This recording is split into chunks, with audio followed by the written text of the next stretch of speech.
Երբ որ մարդիկ սովորաբար փորձում են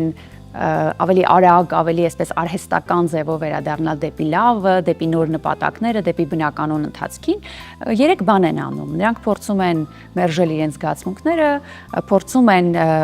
անտեսել նյարդային համակարգի բնականոն ընթացքը, փորձում են իրականությունը կարծես անտեսել։ Դա ցանկալի չէ, որովհետև մեր հոգեկանը չի վերականգնվում եւ չի բուժվում այսպես ստիպելով եւ հրահանգումներով։ Ժամանակ է պետք։ Դրա համար, եթե անգամ մեր մեջ կա որոշակի թեկուզ դատարկություն, ինչպես նշեցինք, տխրություն, ապաթիա, շատ կարևոր է, որ մենք դրան ուշադրություն դարձնենք, ոչ թե մտածենք, ոնց մի րոպե շուտ ես ազատվեմ այս հոգեվիճակից ու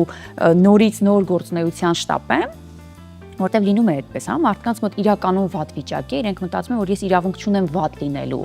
Նոր տարի է, նոր սկիզբ է եւ կան սոցիալական սպասումներ, նոր տարի, նոր մարդ։ Եվ այդ սոցիալական սպասումներն են մեզ կարծես ստիպում են, որ մենք արհեստական մեր առջև դնենք ինչ-որ նոր մարտահրավերներ, նոր ձգտումներ, բայց անձը դա չի զգում։ Անձը զգում է ալարկոտություն, ծուլության ցանկություն, ոչինչ չանելու ձգտում։ Շատ կարևոր է, որ մենք մի պահ փորձենք հասկանալ այդ զգացումները ինչ են ասում, ոչ թե ոնց դրանք փոխենք։